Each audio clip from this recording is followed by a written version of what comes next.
सच्चिदानंदरूपाय विश्वोत्पत्त्यादि Hathaway तापत्रय विनाशाय श्रीकृष्णाय वयं नुमः. नमो ज्ञानेश्वरा निष्कलंका, जयाची गीतेची वाचिता टीका, ज्ञान होय लोका अतिभाविका ग्रंथार्थिया. आता अभिनव वाग्विलासिनी, जे चातुर्य अर्थ कला कामिनी, ते शारदा विश्वमोहिनी नमिली मिया.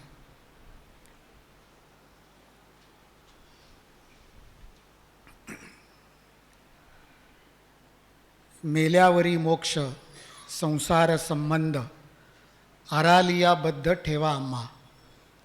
वागवीत संदेह राहो कोठवरी, मग काय थोरी सेवकाची. गाणे गीत आम्हा नाचणे आनंदे, प्रेम कोठे भेदे अंगा येते. तुका म्हणे किती सांगावे दृष्टांत, नसता तू अनंत सानुकूल. संत सम्राट ज्ञानोबराय, वैराग्यराग रसिक जगद्गुरू तुकोबराय, महाराष्ट्रातील सकळ संतांची मांदियाळी, सर्व वारकऱ्यांचं आराध्य दैवत पांडुरंग परमात्मा, या सर्वांच्या चरणी साष्टांग दंडवत. परमादरणीय गुरुवर्य डॉक्टर बाबा, परमादरणीय गुरुवर्य गेठे महाराज आणि समोर असणारे सर्व आपण गुरुबंधू साधक, आपल्याही चरणी साष्टांग प्रणिपात. चिंतनाला सुरुवात करण्यापूर्वी ज्या जगद्गुरू तुकोबरायांच्या गाथेवरती चिंतन चाललेलं आहे. कोण आहेत जगद्गुरू तुकोबराय? वैदिक सिद्धांत शोधक, सकल साधक जनबोधक, संसार गतिरोधक, पंढरी पथदर्शक जगद्गुरू तुकोबराय. रामनाम धारकी, कामक्रोध विदारकी, जडमूढ तारकी, सत्य असत्य पारखी जगद्गुरू तुकोबराय. अक्षय तनुगात्र, परमपवित्र, महासत्पात्र, बोल्होबापुत्र जगद्गुरू तुकोबराय. ही जी सगळी विशेषणं आहेत, ही छोट्या माऊलींच्या कीर्तनात ऐकलेली, ती गोळा केली आणि मी 2-3 दिवस त्यांचं ऐकत होतो. त्यांनी वापरली नाही म्हणून मी आत्ता वापरली आणि ती अत्यंत तुकोबरायांना त्यांच्यासाठीच ती आहेत. हे वर्ष अनेक अर्थांनी महत्त्वाचं आहे. बाबांनी त्यांच्या चिंतनामध्ये सर्वच वक्त्यांनी आजचं महत्त्व सांगितलं. याच्यानंतर देवरे सर पण सांगतील, पण आजचं सत्र आम्हा दोघांच्यामध्ये आहे, गुरुबंधू देवरे सर आणि आम्ही. खरं तर 21 अभंगाची ही जुडी, दुर्वांची जुडी तुमच्या चरणी समर्पित करत असताना देवरे सरांनी आणि रवी महाराजांनी फोन केला की सर दोघात सत्र सांगायचं आहे आणि मग तुम्ही किती अभंग घेऊ शकता किंवा तुमची बॅटरी कुठपर्यंत चालेल. तर जशी जुनी लहान मुलं, शाळेतली मुलं चालता चालता, रस्त्याने चालता चालता, दोघंही मित्र आणि दोघंही मित्रांच्या चालत असताना गुरुजी भेटले त्यांना आणि गुरुजींच्याकडं जुन्या काळची एक गोळी होती आणि एकच गोळी होती. ती गुरुजींनी दिली थोरल्या भावाला, म्हणजे मोठ्या मित्राला दिली आणि मोठ्या मित्राचं सुद्धा धाकट्या मित्रावरती परमप्रेम असल्यामुळे गोळी एकच आहे, फोडता येत नाही. मग बनियनमध्ये गोळी घातली, आतून दाताने फोडली, त्याचे 2 तुकडे केले, असा हात पुढं केला, कोणती पाहिजे ती घ्या. आणि मग त्यातली छोटी गोळी जी आहे ती मी घेतली आणि मोठी गोळी देवरे सरांना दिली. गोळी बाबांनी दिलेली. 21 पैकी 9 अभंग मी प्रयत्न करणार आहे आणि उरलेले 12 देवरे सरांच्या त्यांच्यासाठी आहेत. 9 शब्दांचं महत्त्व आम्हाला गेठे महाराजांनी सांगितलं. 9 हा शब्द, 9वाचा पाढा, गीते ज्ञानेश्वरीतला 9वा अध्याय सांगत असताना आम्हाला त्याची कल्पना दिली होती की 9 हा शब्द असा आहे गणिताच्या दृष्टिकोनातून की 9चा पाढा म्हणा, त्याची बेरीज करा, 9च येते. आणि म्हणून गीतेतला 9वा अध्याय अत्यंत गुह्यतम ज्ञान म्हणून 9चा अभंग घेतले आणि डझनभर तुम्हाला दिलेले आहेत. हे वर्ष अनेक अर्थांनी महत्त्वाचं आहे. फक्त एक मुद्दा सांगतो आणि पुढे जातो. यावर्षी मराठी भाषेला अभिजात भाषेचा दर्जा मिळाला. ही आपल्या सर्वांसाठीची अत्यंत अभिमानाची गोष्ट आहे. पण त्याच दिवशी मी एक फेसबुकवरती, सोशल मीडियावरती एक वाक्य लिहिलं होतं ते असं होतं की ज्या मराठी भाषेमध्ये ग्रंथराज ज्ञानेश्वरी, भागवत आणि जगद्गुरू तुकोबरायांचा गाथा ही वारकऱ्यांची प्रस्थानत्रयी ज्या भाषेत आहे ती भाषा अभिजात होती, आहे आणि आचंद्र सूर्य ती अभिजातच राहील. फक्त यावर्षी त्याचा शिक्का पडला, एवढंच काय झालं. आणि ते शिक्का त्याच व्यक्तीच्या हस्ते, भाग्यवान व्यक्तीच्या नावाने पडणार होता. म्हणून मराठी भाषेचं वैभव काय आहे ते आता आपल्याला अभंगातून पाहायला मिळेल. न म्हणालाच घडावर तेल जर घातलं तर पुढे तेल पुरणार नाही. आता सुरुवात करतो. मेल्यावरी मोक्ष संसार संबंध या अभंगामध्ये जगद्गुरू तुकोबरायांनी मोक्षासंदर्भात भगवंत परमात्म्याकडे एक मागणी केलेली आहे, विनंती केलेली की काय जो आहे ना तो आमचा निकाल लावा. आम्हाला मोक्ष कधी मिळणार आहे? मेल्यावर मोक्ष मिळणार आहे का तुम्ही आम्हाला या संसार बंधनामध्येच बद्ध ठेवणार आहात? आम्हाला फार उत्सुकता लागलेली आहे. आणि ती उत्सुकता अशी आहे की नेमकं काय होणार. जसं परीक्षा दिलेल्या व्यक्तीला पास नापासाची भीती असते किंवा त्याचा एक उत्सुकता असते, भीती नसली तरी उत्सुकता असते. आणि म्हणून एखाद्या जर का साधकाचा, एखाद्या विद्यार्थ्याचा निकाल राखून ठेवला तर तो आपल्या गुरुजींकडेच भांडायला जातो. गुरुजी काय ते सांगा राहते, ते पास आहे का नापास आहे एकदा सांगा. नापास असलो तरी चालेल पण मला सांगा, कारण नापास असलो तर मी पुन्हा परीक्षा देईन आणि जर पास झालो तर मग काय आनंदी आनंद आहे. त्यामुळे जगद्गुरू तुकोबराय आपल्यासाठी मोक्षाच्या संदर्भातली जे प्रश्न आहेत ते भगवंताला विचारतात. आता इथे पुन्हा आपल्याला असा प्रश्न पडतो की जगद्गुरू तुकोबराय मोक्षासंदर्भात काय विचारत असतील. खरं तर तेच मोक्षाला प्राप्त आहेत जगद्गुरू तुकोबराय. किंवा त्यांचीच प्रमाणं सांगायची झाली तरी आलिंगने घडे मोक्ष सायुज्यता जोडे ऐसा संतांचा महिमा. आलिंगनाने ज्यांना मोक्ष प्राप्त होतो असा संतांचा महिमा आहे. आणि जगद्गुरू तुकोबराय तर साक्षात संत आहेत. तुका म्हणे मोक्ष विठोबाच्या गावी, हेही तुकोबांना माहिती आहे की मोक्ष कुठे आहे? विठोबाच्या गावी, पंढरपूरला मोक्ष आहे. पुन्हा हेही माहिती आहे, तुकोबरायच म्हणतात पंढरीचे वारकरी ते अधिकारी मोक्षांचे, हेही माहिती आहे. मुखी नाम हाती मोक्ष ऐसी साक्ष बहुतांशी. मुखात नाम घेतलं की हातामध्ये साक्ष, हेही जगद्गुरू तुकोबरायांना माहिती आहे. मग तरी असं का म्हणत असतील की आम्हाला मोक्ष मिळणार, मेल्यावर मोक्ष मिळणार आहे का आम्हाला संसार बंधनातच अडकून ठेवणार आहात? खरं तर हे आपल्यासाठी विचारत आहेत. ते मोक्ष आहेत, मग नित्यमुक्त आहेत. कुठपासून त्रेता द्वापार आणि अगदी कलियुगापर्यंत पंचावतारी जगद्गुरू तुकोबराय. नरसिंह भगवंताच्या वेळेला भक्त प्रल्हाद. आपण जर गाथा मंदिर पाहिलं तर तिथं सगळ्या वरती मूर्ती आहेत. त्यानंतर राम अवतारामध्ये अंगद, कृष्ण अवतारामध्ये उद्धव, त्यानंतर कलियुगामध्ये नामदेवराय आणि आता जगद्गुरू तुकोबराय. असं सगळं असताना संत हे मोक्षपदाला पोचलेले असतात. फक्त आपल्यासाठी त्यांनी या पृथ्वीतलावरती आपल्या उद्धारासाठी बुडते हे जन न देखवे डोळा म्हणून गर्भवासाला आलेले जगद्गुरू तुकोबराय आहेत. पण तुमच्या आमच्यासाठी आपली वकिली करण्यासाठी जगद्गुरू तुकोबराय भगवंताला अगदी असं दंडाला धरून विचारत आहेत की काय ते सांगा, पास का नापास सांगा. मेल्यावरती मोक्ष आहे का तुम्ही आम्हाला असं संसार बंधनामध्ये अडकून ठेवणार आहात? संसाराचा आम्हाला तसं मुक्त करणार आहात का नाही? कारण का म्हणे वागवित संदेह राहो कोठवरी. हा संदेह आम्ही कुठपर्यंत वागवायचा, किती दिवस आम्ही निकालाची वाट बघायची? आणि म्हणून आणि कारण आम्हाला उत्सुकता आहे. जो नापासच होणार आहे त्याला उत्सुकता नसते, 100% पास होणारा त्यालाही फारशी उत्सुकता नसते. जे मधले असतात त्यांना उत्सुकता असते. तर इथे आपण त्या प्रकाराचे असल्यामुळे तुम्ही आम्हाला हा लवकर निर्णय द्या. कारण हा जो काही संदेह आहे आम्ही किती दिवस जवळ ठेवायचा, किती दिवस बाळगायचा, किती दिवस वागवायचा, हे ओझं आम्हाला वाटतं आहे. मग आणि जर एवढे करून जर तुम्ही आम्हाला संसारात बद्धच ठेवलं तर मग आम्ही तुमचे सेवक आहोत, त्याचा थोरपणा काय बाळगावा? कारण आम्ही काही साधेसुधे लोकांचे सेवक नाही आहे. आम्ही तुमचे सेवक आहोत भगवान परमात्म्याला. आम्ही पांडुरंगाचे सेवक आहोत. मग त्याची थोरवी ती काय सांगावी? कारण आणि काय त्याचं महत्त्व, काय थोरी सेवकाची. आम्ही कसे आहोत? जगद्गुरू तुकोबराय म्हणतात, गाणे गीत आम्हा नाचणे आनंदे, प्रेम कोठे भेद अंगा येते.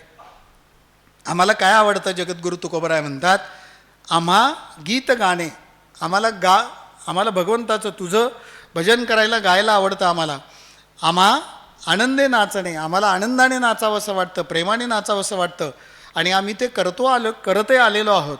आम्ही पंढरीच्या वाटेवरती नित्य नाचत असतो, गात असतो, म्हणजे आम्ही सेवा करत असतो. परंतु काय झालं, प्रेम कोठे भेदे अंगा येते. आम्हाला तर हे सगळं आवडतं, परंतु भगवंता जर तू आम्हाला मोक्ष दिला नाही, आम्हाला संसार बंधनातच अडकून ठेवलं, तर तुमच्यामध्ये आणि आमच्यामध्ये भेद निर्माण होईल. आणि मग जर का भेद असेल ना, तर तिथं प्रेम कुठं? भेदामध्ये प्रेम कुठं असू शकतं? नसतंच. प्रेम कोठे भेदे अंगा येते. भेदाच्या अंगामध्ये प्रेम कुठं असतं का? तुका म्हणे किती सांगावे दृष्टांत. अरे देवा, किती दृष्टांत सांगू तुला, किती उदाहरणं देऊ. अष्टादशा चालू झाल्यापासून आत्तापर्यंत, त्याच्या अगोदरचा अष्टादशा किंवा जेवढी कीर्तनं प्रवचनं झाली त्याच्यातले सगळे दृष्टांत, आणि गीतेमध्ये गाथामध्ये सुद्धा किती दृष्टांत आहेत. किती तुला दृष्टांत सांगू, त्याचा काहीच उपयोग झाल्यासारखा वाटत नाही. कारण का? हे अनंता, किती सांगावे दृष्टांत, त्याचा उपयोग होत नाही. कारण का? तू आम्हाला अनुकूल नाहीस. आणि खरंच आहे, जोपर्यंत भगवंत अनुकूल नसतो ना, तोपर्यंत आपली बडबड, आपलं बोलणं व्यर्थ असतं. आणि म्हणून भगवंताला विनवणी करतात की आता तू अनुकूल हो आम्हाला. आम्ही जे काय करतोय, गातोय, आनंदाने नाचतोय, प्रेमानं तुझं भजन करतोय, तरी आमच्या अंगी भेद आहे. तर हा भेद मिटू दे, आणि काय तो निकाल आमचा तू या ठिकाणी लाव. आम्हाला मोक्ष देणार आहे का संसार बंधनामध्ये तू आम्हाला अडकून ठेवणार आहे? एकाएकी आता असावेसे वाटे, तरीच हे खोटे चाळे केले. वाजवणी तोंड घातले बाहेरी, कुलुपे करुणी दारी माझी वसा. उजेडाचा केला दाटोणी अंधार, सवे हुद्देदार चेष्टविला. तुका म्हणे भय होते तोचीवरी, होती काही उरी स्वामी सेवा. या अभंगामध्ये जगद्गुरू तुकोबराय हे भगवान परमात्म्याने ही कसं जीव आणि जगत निर्माण केलं, आणि निर्माण करून पुन्हा तो कसा एकटेपण त्याला आवडायला लागलं. आणि त्याचबरोबर मग जर भेद असेल, तू आणि मी वेगळा असेल, स्वामी आणि सेवक भाव वेगळा असेल, तर भय आहे. पण जर एक असेल तर भय नाही, असा भाव या अभंगामध्ये आहे. एकाएकी आता असावेसे वाटे. हे भगवंता, असंच तुला एकाएकी एकटं राहावंसं का वाटायला लागलं? कारण तरीच हे खोटे चाळे केले. खरं तर तूच एकोहम बहुश्याम, या छांदोग्य उपनिषदाप्रमाणे तुला एकट्याला करमत नव्हतं, म्हणून जीव आणि जगत तू निर्माण केलं. आणि निर्माण केल्यानंतर आता तुला काय लहर आली काय कोणास ठाऊक, तू आता ह्या सगळ्याचा बाध करून, जीव आणि जगताचा बाध करून पुन्हा आपल्याला एकटंच अद्वैत स्वरूपात तुला राहावंसं वाटतं. हे काय तुझा वेडेपणा आहे? मग जर तुला एकटंच राहायचं होतं, तर हे सगळं द्वैत किंवा हा सगळा जगाचा बाजार, हे सगळं जे विश्व आहे, तू निर्माण का केलं? तो कोळी जशाप्रमाणे जाळं विणतो, तसं जर त्या कोळ्याला जाळं विणून क्रीडा करून पुन्हा त्या कोशातच जायचं होतं, तर मग तू हे सगळं का केलं? भगवान दत्तात्रेयांनी जे 24 गुरु केले, त्यात एक गुरु कोळ्याला केलेला आहे. तो असंच जाळं विणतो, आणि ते भगवंताला परफेक्ट लागू आहे की तो जाळं विणतो, त्याच्याभोवती सगळं क्रीडा करतो, आणि नंतर पुन्हा कोशात जाऊन बंद होतो. तसं हे भगवंता, तुला जर एकट्यालाच राहायचं होतं, तर तू हे जीव आणि जगत का निर्माण केलं? हे खोटे चाळे का निर्माण केले? याचा अर्थ जीव आणि जगत खोटं आहे हेही सिद्ध होतं इथं, आणि ही भगवंतानी केलेला एक चाळा आहे, ही त्याची लीला आहे. मग तुला हे सगळं जर एकटंच राहायचं होतं, तर मग हे पुढेही तसाच अभंगात भाव आहे. तर मग तू हे निर्माण का केलं, किंवा खोटे चाळे का केले? बरं, चाळे केल्याने पुन्हा काय सांगितलं? वाजवणी तोंड घातले बाहेरी, कुलुपे करुणी दारी माझी वस. तू हे सगळं जगत निर्माण केलं, आणि एकटाच आतमध्ये जाऊन कुलूप लावून आम्हाला सगळ्यांना बाहेर काढलं. आणि आम्हाला बाहेर काढणाऱ्यामध्ये ज्यांनी तोंड वाजवलं ते कोण आहेत? तर वेदाने तोंड वाजवलं. वेदाने काय सांगितलं आम्हाला? वेदाने सांगितलं भगवान परमात्मा निर्गुण निराकार आहे, किंवा वेदामध्ये विधिनिषेधाच्या अनेक गोष्टी सांगितल्या. आणि मग आम्हाला तू राहिला स्वरूप स्थितीमध्ये, आणि आम्हाला त्या स्वरूप स्थितीच्या बाहेर ढकललं. म्हणजे या जगतामध्ये जे नाहीच आहे, हे मिथ्या आहे, त्याच्यात आम्हाला ढकलून दिलं. आणि तू मात्र एकटाच कुलूप लावून, कडी लावून, कडी कुलूप लावून. आता हे कडी आणि कुलूप कशाचं आहे? तर थोडक्यात जगतापासून दूर, म्हणजे आमच्या भोवती अज्ञानाचं आवरण तू निर्माण केलं, आणि आत तू मात्र स्वस्वरूपामध्ये निवांत राहिला, कुलुपे करुणी दारी माझी वसा. आतमध्ये कुलूप लावून कुणी येऊच नये. आणि ही बडबड करण्यासाठी वेदाला निर्माण केलं तू. वेदाने आम्हाला सांगितलं, किंवा अजून असाही अर्थ आहे की वेदाच्या मुखाने आम्हाला सांगितलं की तुम्ही निर्गुण निराकार आहात आणि आम्हाला मात्र सगुण कल्पनेच्या मध्ये तू गुंतून ठेवलंस. मग आम्ही राहिलो इकडं सगळं सगुण साकारामध्ये, आम्ही तुला इकडं शोधत राहिलो आणि तुला काय लहर आली, तू गेला स्वस्वरूपामध्ये स्थिर राहिला. हे काही बरं नवं. हं. पुढे भगवान परमात्मा असं म्हणतात की उजेडाचा केला दाटोनी अंधार, सवे उद्धेदार चेष्टविला. अरे हे भगवंता, तू स्वयंप्रकाशी आहेस. नुसता स्वयंप्रकाशी नाही, सकाळी महाराजांनी सांगितलं की तू सूर्याचाही प्रकाशक आहे, तू डोळ्यांचा डोळा आहेस, तू कानाचा कान आहेस. म्हणजे डोळ्यामध्ये दिसण्याची शक्ती नाही आहे, त्या डोळ्याची शक्ती तू आहेस. तुझ्यामुळं डोळ्यामुळं आम्हाला दिसतं. तू स्वयंप्रकाशी आहे. आणि तुला काय, तू स्वयंप्रकाशी असताना तू काय केलं, असं कुलूप लावून घेतलं, कडी लावून घेतली, आवरण तयार केलं तुझ्या भोवती आणि कोणालाही न कळवता सगळा अंधार करून टाकला. आणि तेही ऐन दिवाळीत. तर मला सांगा, ऐन दिवाळीत लाईट गेल्यावर किती लोक काय काय बोलत असतील. हे स्वसंवेद्य आहे. त्यामुळे रागच येतो. MSCBला तर काय प्रचंड अपशब्दांचा भडीमार आपण करतो. तशीच भावना की ह्या सगळ्या गोष्टीमध्ये तू स्वयंप्रकाशी असताना तो अंधार करून टाकला आणि आम्हाला काय केलं, या अंधारामध्ये ढकलून दिलं आणि तू आतमध्ये जाऊन बसला. आणि काय केलं. पण खरं तर भगवान परमात्म्याला हे कुठं माहिती आहे की जरी तो तसा लपून बसला, जरी त्याने अंधार केला, तरीसुद्धा अष्टादशाचा दीप बाबांनी इथं चेतून ठेवलेला आहे.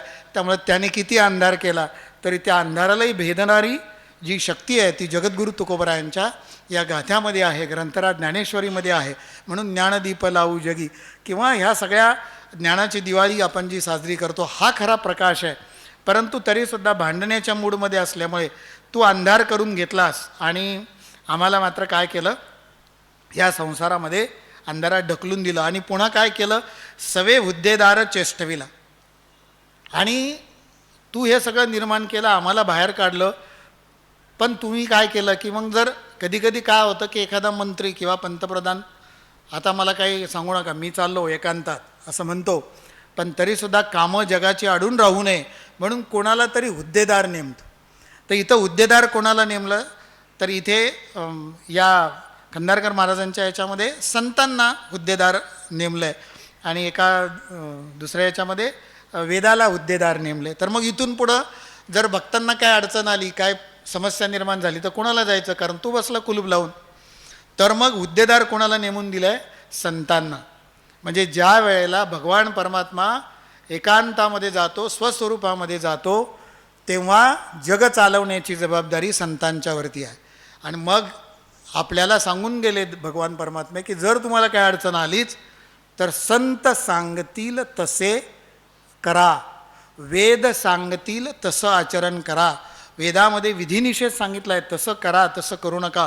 म्हणजे जी आचारसंहिता घालून दिली त्याप्रमाणे तुम्ही वागा, जर भगवान परमात्मा एकांतात गेला तर. आणि मग तुका म्हणे भय होते तोचीवरी, होती काही उरी स्वामी सेवा. भगवान परमात्म्याला जगद्गुरू तुकोबराय म्हणतात, आम्हाला भीती तोपर्यंतच होती, कुठपर्यंत, जोपर्यंत स्वामी आणि सेवक असा भाव होता की तू आमचा स्वामी आणि आम्ही तुमचे सेवक, तोपर्यंत. म्हणजे द्वैतात भीती होती, तू स्वामी आम्ही सेवक. पण आता आम्ही निर्भय झालेलो आहोत. आम्हाला बाबा गेठे महाराज किंवा डॉक्टर बाबा नेहमी सांगतात, अध्यात्मामध्ये काय यायचं, निर्भय होण्यासाठी यायचं.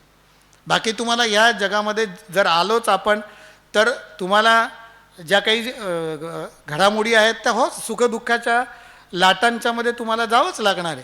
किती तुम्ही आनंदात असलं तरी एन्जिओप्लास्टी करावीच लागेल, 4 महिन्यात पुन्हा बायपासही करावी लागेल. परंतु त्याच्यात सुद्धा तुम्हाला निर्भय होण्यासाठी अष्टादशाचाच तुम्हाला उपयोग होईल. आणि त्यासाठी जे सात्विक धैर्य लागतं ते धैर्य इथूनच मिळणार आहे. आणि म्हणून आम्हाला भीती, आणि ही भीती कुठपर्यंत आहे, जोपर्यंत द्वैत आहे. तू ईश्वर आहे, आम्ही जीव आहोत. पण जीव आणि ईश्वराचा भेद जेव्हा जाईल तेव्हा तू आणि मी एकच आहोत, तेव्हा आम्हाला भीती कसली राहणार नाही, आम्ही निर्भय होऊ. आणि हेच अध्यात्मातलं सर्वात मोठं फलित आहे. पुढचा अभंग आहे, काय नव्हेसी तू एक, देखो कासया पृथक. मुंग्या कैचे वारुळ नटनाट्य तुझे चाळे, मुंग्या कैचे मुंगळे नटनाट्य तुझे चाळे, झाली तरी मर्यादा किंवा त्रासावे गोविंदा. काय नव्हेसी तू एक, हे भगवान परमात्म्या चराचरामध्ये जर आम्ही पाहिलं तर तू सोडून या जगात काय आहे. मगाशी जसं आपण म्हटलं ना, तूच नटलाय ना सगळीकडं. या जगातील सगळ्या पदार्थामध्ये कोणत्या पदार्थात तू नाही. पुन्हा भक्त प्रल्हादाला आपण आठवूया. भक्त प्रल्हादाला हिरण्यकश्यपूने विचारलं, अरे तुझा नारायण कुठे आहे. ते म्हणाले, हा प्रश्नच चुकीचा आहे, कोठे नाही हे आम्हाला सांगा. मग आता नारायण सगळीकडे ह्या खांबात आहे का तर आहे. आणि मग प्रगटले भगवान. म्हणजे जडामध्ये सुद्धा भगवान परमात्म्याला जड अशा खांबामध्ये यावं लागलं. काय नव्हेसी तू एक, सर्वा घटी राम देहादेही एक, सूर्यप्रकाशक सहस्र रश्मी. सगळ्या घटामध्ये राम भरून उरलेला, दशांगुळे उरलेला आहे. आणि मग कोणत्या पदार्थात तू नाहीस. आणि पुन्हा बघा ते स्वतः लक्षात आलं त्यांच्या. आणि मग ते म्हणतात, देखो कासे या पृथक, पण मी तरी तुझ्यापेक्षा वेगळा आहे असं का मी मानू, असं का बरं समजू. अरे मी आणि तू एकच आहे ना. वरच्या चरणात सांगितलं ना. खरं तर हे चरणांच्यामध्ये फार एक गोड भाव असतो. मगाशी मी बोलायला विसरून गेलो. खरं तर मी देवरे सर, आम्ही आल्लाट सर, आम्ही भोसरीला राहतो. भोसरीचं एक अनेक अर्थाने वैभव असलं तरी भोसरीकर माऊलींचं वैभव हे आपणा सगळ्यांना माहिती. भोसरीकर माऊली गाथा तोंडपाठ. आता गाथा पाठ असणारे सुलडे पाठ आम्ही ऐकलेलं, सुलडे पाठ, उलडे पाठ. आणि पाठ असलेला गाथा तरीसुद्धा पारायण करताना ते पाहून म्हणत. भोसरीकर माऊली त्या अभंग त्या याच्याकडं पाहून म्हणत, पाठ असताना. कोणीतरी विचारलं की पाठ आहे तर तुम्ही असं वर बघून म्हणा ना, म्हणजे लोकांना पण कळेल की पाठ आहे. तुम्ही खाली बघून का म्हणता. ते म्हणाले, मी खाली बघून पाहतो कारण मला जगद्गुरू तुकोबरायांच्या चरणामध्ये, अभंगाच्या चरणामध्ये विठ्ठलाचे चरण दिसतात आणि ते मला सोडायचे नाहीत, असा भोसरीकर माऊलींचा भाव होता. आणि एकदा पालखीला जाताना कुठेतरी एका ठिकाणी मुक्कामाला, म्हणजे थोडासा दुपारची वामकुक्षी झाली आणि तरी ते पारायण चालू होतं त्यांचं. पण थोडीशी असा झोप आली त्यांना, एक डुलकी लागली. तर ते जी गाथा होती ती अशी त्यांच्या हृदयावरती इथं स्थिर राहिली अशी. आणि मग एक साधक आले आणि त्यांनी पाहिलं की बाबांना झोप लागलेली. त्यांनी ती अलगद गाथा उचलून बाजूला ठेवण्याचा प्रयत्न केला. तेवढ्याबरोबर त्यांनी अजून घट्ट आवळून धरली. आणि मग त्यांनी सांगितलं, शिष्याने सांगितलं, बाबा तुम्ही झोपा, ही गाथा त्या चौरंगावर ठेवतो मी. तेव्हा भोसरीकर माऊली म्हणाले, अरे ही गाथा त्या लाकडी चौरंगावर नाही ठेवायची, ती हृदयाच्या चौरंगावर ठेवायची. आणि त्या हृदयाचा चौरंग करून मग असं ह्या सगळ्या गाथेचं इतकं महत्त्व असताना त्या ठिकाणी जगद्गुरू तुकोबराय म्हणतात, मी तरी वेगळा कसा, मी का वेगळा करू. कारण त्या भगवंताशी ते एकरूप झालेले आहे. बरं, मुंग्या कैचे मुंगळे, आता मुंग्या आणि मुंगळे हे दोनच देवाने निर्माण केले नाही, सगळे. मग काय प्राणी पर्वत असतील, हे जड असेल, हे सगळं त्यातूच निर्माण केलं आहे. तुझंच हे नाटक आहे, तुझेच चाळे आहे. पुन्हा वरचा जो प्रयोग आहे चाळे हा शब्द परत इथे आला. आणि हे भगवान परमात्म्या, आता तू किती त्रास देणार आहे आम्हाला. झाली तरी मर्यादा किंवा त्रासावे गोविंदा. अरे त्रास द्यायला पण एक मर्यादा असते रे. किती त्रास देणार तू. आता कुठेतरी ते थांबव आणि फार आम्हाला त्रास देऊ नको. तुका म्हणे साचा कोठे जासी हृदयीचा. भगवान परमात्मा म्हणतात की आम्ही तुला खरोखर आमच्या हृदयामध्येच साठवून ठेवलेला आहे. आत्ता जो सांगितला तोच दृष्टांत येतं की आम्ही हृदयामध्ये सांडून ठेवलेला आहे. जनाबाईचा अभंग बाबांनी त्या दिवशी सांगितला, धरिला पंढरीचा चोर, गळा बांधोनिया दोर, हृदय बंदीखाना केला, कोंडून ठेवला आतमध्ये विठ्ठलाला. आणि आता तो खराखुरा कोंडला. तू कुठं जाणार आहे आता आम्हाला. कोठे जासी हृदयीचा. तुका म्हणे साचा. साचा म्हणजे खरोखर, खराखुरा म्हणजे भगवान परमात्मा कुठं आहे.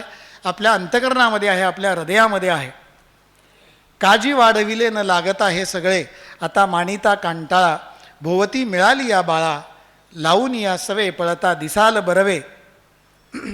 तुका म्हणे बापा येता न कळेची रूपा.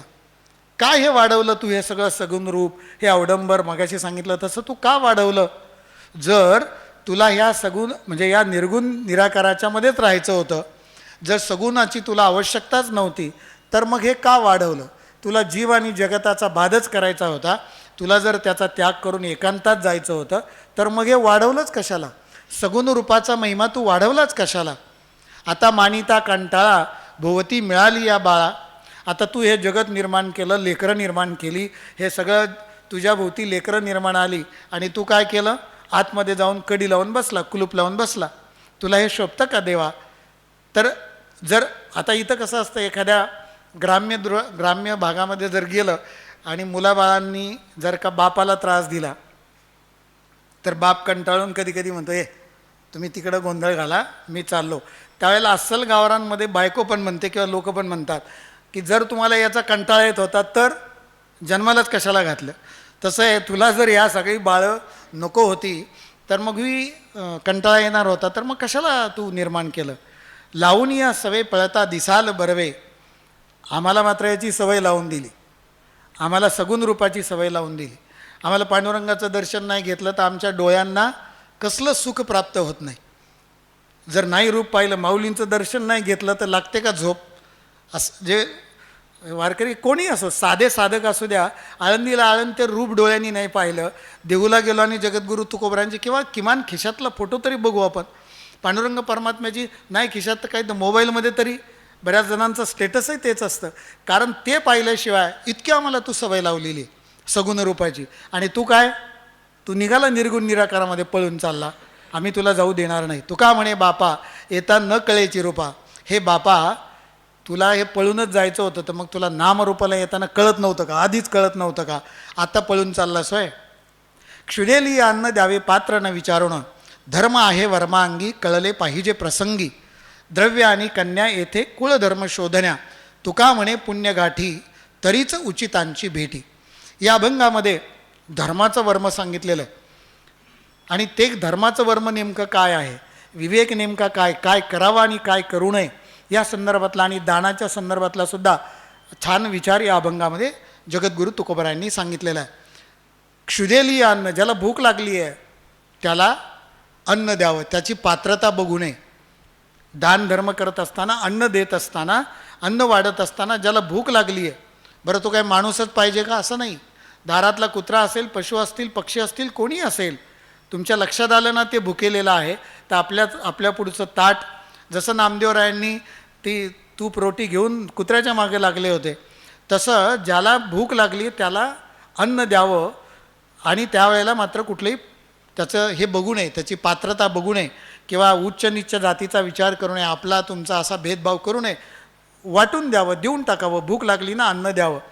रामायणामध्ये, भागवत रामायणामध्ये जेव्हा हनुमंतराया सीतेच्या शोधाकरता सगळ्या वानराला घेऊन गेले त्यावेळेला एक भाग असा आला की तिथे निर्मनुष्य, काहीच नाही, झाडं नाही, पालासुद्धा खायला नाही. आणि मग वानरं व्याकुळ झाली भुकेनी. आणि मग आता जेव्हा हनुमंतरायाबरोबर आहे तेव्हा बाकीच्यांना काही टेन्शन घ्यायचं काही कारण नाही. हनुमंतरायांनी ते गुहा त्यांच्या लक्षात आली, त्या सगळ्या वानरांना बरं आतमध्ये जायचं पण त्राण नव्हतं, मग त्या शेपटीत बांधून भगवान म्हणजे हनुमंतरायांनी त्या सगळ्यांना घेऊन गेले. आणि तिथं हेमा नावाची म्हणजे सगळी सोन्याची गुहा होती. हेमा नावाची तिथे अप्सरा, भगवान ब्रह्मदेवानी तिला वरदान दिलं होतं, त्याच्यात आपल्याला जायचं नाही.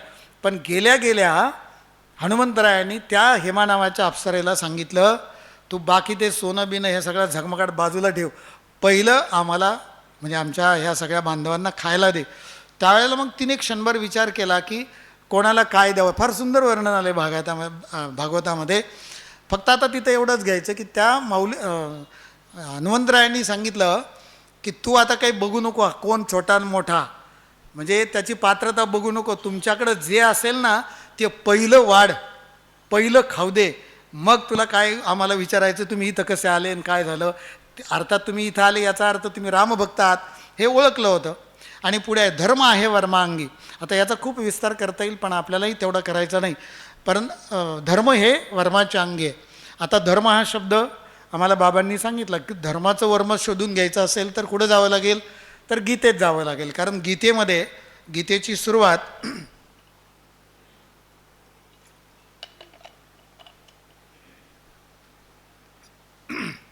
धर्मशब्दाने, धर्मक्षेत्रे कुरुक्षेत्रे, आणि गीतेचा शेवट जो आहे तो मम, म्हणजे धर्म मम. गीतेमध्ये मम धर्म, माझा धर्म सांगितला आहे. म्हणजे तुम्हाला धर्माचं वर्म जर शोधून काढायचं असेल तर तुम्हाला गीताच पाहावी लागेल. तिथेच ते धर्माचं वर्म आहे. किंवा जगद्गुरू तुकोबरायांचे अनेक ठिकाणी हे धर्माचं वर्म सांगितलं आहे. हेची एक वर्म काय बोलिलो तो धर्म, किंबहुना तुका म्हणे चुकले वर्म केला अवघाची अधर्म. तर धर्माचं वर्म कळलं पाहिजे आणि मग कोणत्या प्रसंगी आपण काय करावं, थोडक्यात विवेक असायला पाहिजे. या जगतामध्ये तुम्हाला जर वावरायचं असेल तर काय करावं, कोणत्या प्रसंगी काय केलं पाहिजे, हा धर्म मनुष्याला समजला पाहिजे. पुढचा दृष्टांत ज्यांना लेकी आहेत त्यांच्यासाठी, म्हणजे मी देवरे सर आम्हा सगळ्यांसाठी उपयुक्त आहे आणि आम्ही त्याच वाटेवर आहोत. द्रव्य आणि कन्या येथे कुळधर्म शोधण्या. अन्न देताना विचार करू नका पात्रतेचा, पण द्रव्य देताना, सकाळी दृष्टांत आला दाता भवती वानवा, द्रव्य देताना आणि कन्या देताना मात्र दान करताना ते सत्पात्री असावं. तिथं कुलगोत्र माहिती पाहिजे, आचार पाहिजे. ज्या घरात मुलगी द्यायची ना 10 वेळा विचार करून द्यायची. ते कुल गोत्र, जुनी लोकं खानदान बघायची, त्याला इथे आधार आहे. आजकाल कोणी काहीच बघत नाही आणि त्याचे दुष्परिणाम म्हणजे महिन्यात घटस्फोट होतात. महिनासुद्धा लय झाला. म्हणजे कधी आता त्याच्यावर आपल्याला भाष्य करायचं नाही, ती गरजही नाही. फक्त एवढंच आहे की कुल आणि गोत्र नीट न पाहिल्यामुळे आणि बऱ्याच वेळेला मुलींनीसुद्धा आईवडिलांचा सल्ला न घेता परस्पर कारभार केल्यामुळे पुढचे अनेक दुष्ट जे परिणाम आहेत ते भोगावे लागतात. पण पुन्हा ही काळाची गरज आहे की कन्या देत असताना, धन देत असताना कुलाचा, गोत्राचा, धर्माचा विचार करायला पाहिजे. तरच पुढच्या गोष्टी सगळ्या, म्हणजे पुन्हा आईवडिलांना काही त्याचा टेन्शन राहत नाही. तुका म्हणे पुण्यगाठी तरीच उचिताची भेटी. पण जगद्गुरू तुकोबराय म्हणतात की त्यासाठी म्हणजे तुम्हाला योग्य धर्माचं आचरण कळलं, योग्य धर्म घडला, तुम्हाला ते कळलं, धर्माचं वर्म कळलं किंवा आधी सांगितल्या ह्या सगळ्या गोष्टी लक्षात आल्या, तरच पुण्यपदरी पडणार. आणि जर तुमच्या गाठीला पुण्य असेल तरच तुम्हाला स्वहिताची प्राप्ती होते किंवा तरच तुम्हाला सत्पात्री दान द्यायला योग्य व्यक्ती भेटते. नाही तर कधी तुमच्याकडं खूप द्रव्य आहे पण कोणाला द्यायचं हाच प्रश्न निर्माण होतो. कन्या आहे पण वर संशोधनाला महिना झालं, 2 महिने झालं, 2 वर्ष झाली, तरीसुद्धा अचूक किंवा योग्य वर सापडत नाही. त्यासाठी सुद्धा योग्य पुण्यपदरी लागतं. तेव्हा कुठे तुम्हाला पात्र व्यक्ती मिळते आणि मग ते दान उचित होऊ शकतं, तुम्हाला स्वहिताची ते भेट होऊ शकते. वेचावे ते जीवे पूजा घडे ऐशा नावे, बिगारीची ती बिगारी साक्षी अंतरीचा हरी, फळ बीजा ऐसे कार्य कारणा सरेसे. वेचावे ते जीवे पूजा घडे ऐशा, याच्यामध्ये पूजा कशी करावी याचा फार मार्मिक दृष्टांत किंवा विवेचन महाराजांनी केलेला आहे की कशी पूजा करावी. तर जीव अर्पण करावी, तीच खरी पूजा. जीव अर्पण करायचा म्हणजे रावणासारखं आपलं शिर अर्पण करायची गरज नाही, जीवभाव अर्पण करायचा. जीव अर्पण करायचा म्हणजे हे सगळं जे शरीर आहे हे भगवंताला समर्पित करायचं. कोणतंही क्रियाकर्म करताना म्हणजे मी कर्म करतो आहे किंवा तया सर्वात्मका ईश्वरा स्वकर्म कुसुमांची या वीरा, पूजा केली होय अपारा तोषाला की. भगवंताला काय देणार, ही फुलं कोणाची, आपली थोडीच फुलं आहेत. नाही आम्ही देवाला मोठा हार घातला, अरे कोणाचा हार, आणली कुठून फुलं, आम्ही देवाला गंध लावला, गंध कोणाचा, हार कोणाचे, काय आपलं काय आहे, आपलं काय आहे, स्वकर्म कुसुमांची या वीरा, आपलं काहीच नाही. आपण जी काही कर्म करतो, आपण जीवभाव भगवंताला अर्पण करतो ना, तीच खरी पूजा आणि त्यालाच खरी पूजा म्हणतात. पण झालं काय माहिती आहे का, बिगारीची ती बिगारी साक्ष अंतरीचा हरी.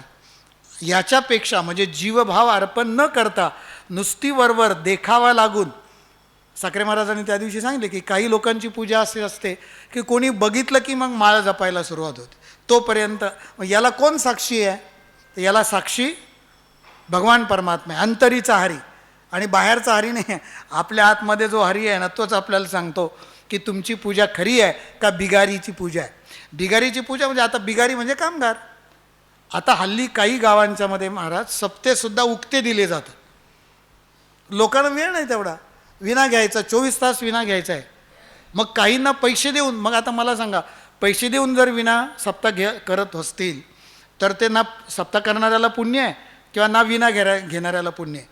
विना कसा घेतला पाहिजे, स्वतः जीवभाव अर्पण करून, कोणी न सांगता त्याच्यासाठी चढाओढ लागली पाहिजे.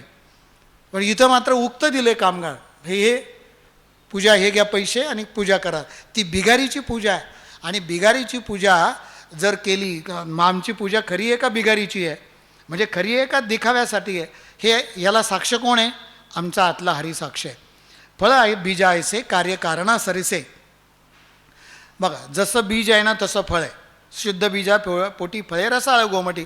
चांगलं बीज असेल तर चांगली फळं.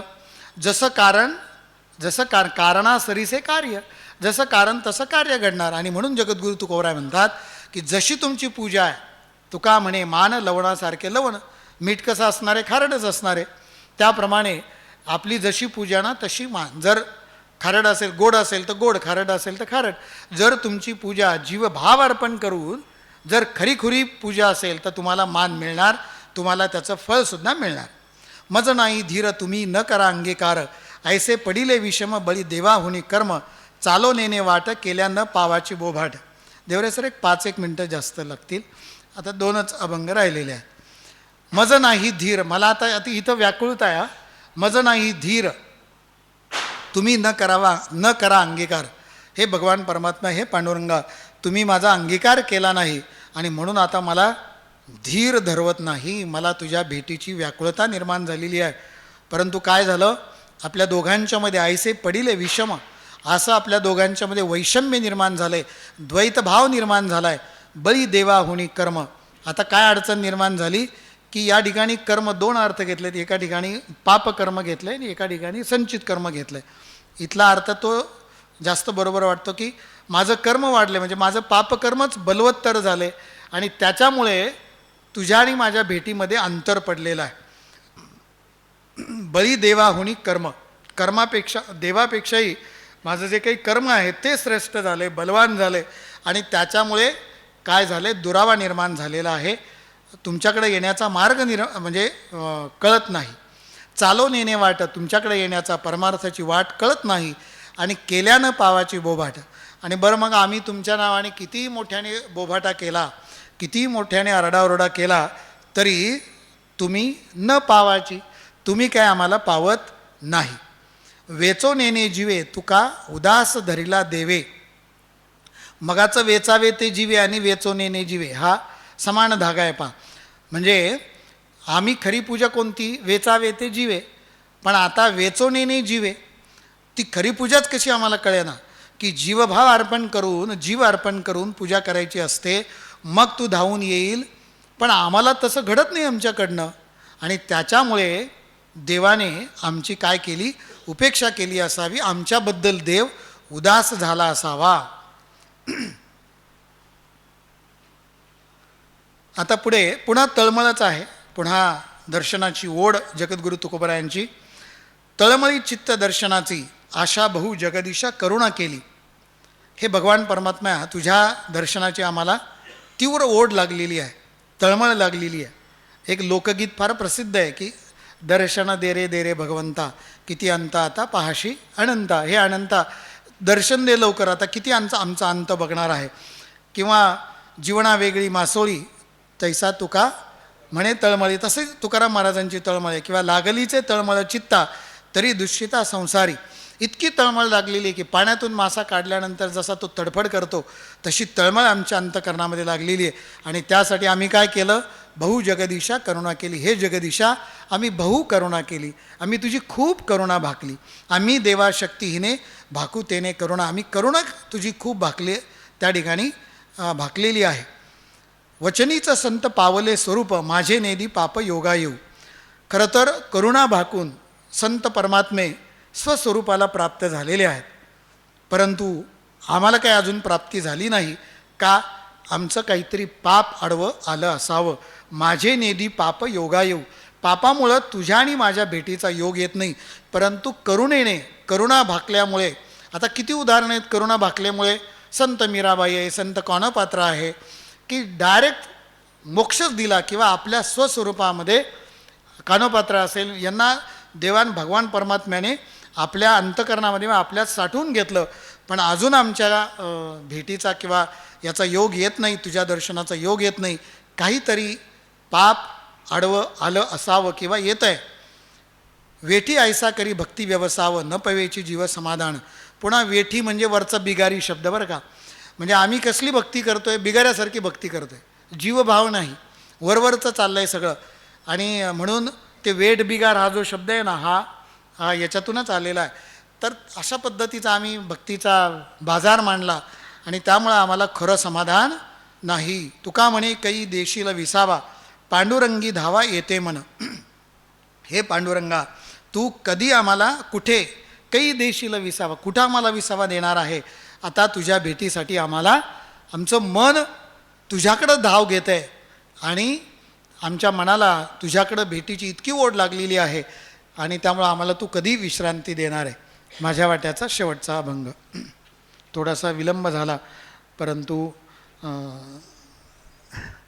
बाबांच्या क्षमा मागतो, देवरे सरांची क्षमा मागतो की 40 मिनटात उरकल असं, पण 40चे 50 मिनटं झाले आणि अजूनही 5 मिनटं लागतील. पण काही गोष्टी अशा आहेत की त्या इथं आल्यानंतर 5 मिनटात बॅटरी डाऊन होईल असं वाटत होतं, पण आल्या आल्या बाबांचं आलिंगन भेटलं आणि बॅटरी फुल चार्ज झाली आणि ती 40-50 मिनटं काय अजूनही तासभर मी बोलू शकतो इतकी ऊर्जा आलेली आहे. पण थांबू नये असं वाटत असतानाच थांबावं आणि जाऊ नये असं वाटत असतानाच जावं, तरच परत बोलावलं जातं, नाहीतर मग शेवटचा अष्टादशा असू शकतो तुमचा. पुढचा जो दृष्टांत आहे, हगताई खोडी चलन मोडविते काडी, ऐसे आणावर गुण आवरावे काय म्हणून, नाही जरी संग तरी बडबडवितो रंग. तुका म्हणे देवा तुमची न घडेची सेवा. हा ग्राम्य दृष्टांत आहे, थोडासा बिभत्स रसातला आहे, पण खोडीच तशा असतात, त्याला काही इलाज नाही. तुकाराम महाराजांची भाषाच ही ती आहे. माऊली कधीच असे शब्द वापरत नाही. माऊली हळूच कानात सांगतात, मोरपीस पिसवल्यास असं गालावून मोरपीस असं कोणीतरी स्पर्श करून न्यावं ना, तसे माऊलींचे गोल असतात. आणि तुकाराम महाराजांचे बोलमध्ये कानाखाली दिल्यासारखे खनखन कानाखाली, म्हणजे कानात सांगून नाही ऐकलं तर कानाखाली देऊन सांगायचं.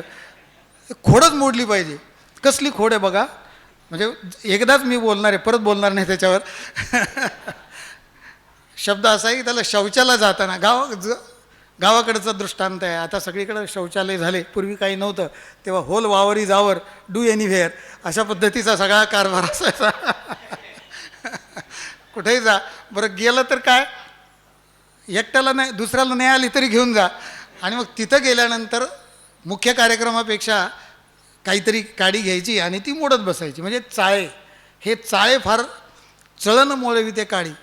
म्हणजे शौचाला बसलाय ना, मग त्यागात शांती आहे ना, तर त्याग करून मोकळा वर शांतीला प्राप्त करा. आणि तिथून लवकर, ती काय फार रमण्याची जागा आहे का, नाही, पण तिथं टाईमपास करायचा आणि मग आपलं काडी मोडत बसायचं.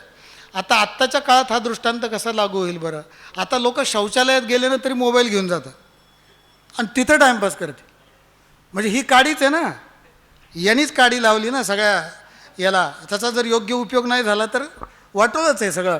परंतु तिथे जाऊन टाईमपास करणाऱ्यांची ही जी खोड आहे, चलन मोडवी ते काडी, ऐसे आणावर गुण. आता जरी इथं गुण शब्द असला तरी दुर्गुण अशा अर्थाने घ्यायचा, कारण आधीच्या चरणात ते काही गुण नाही येतो.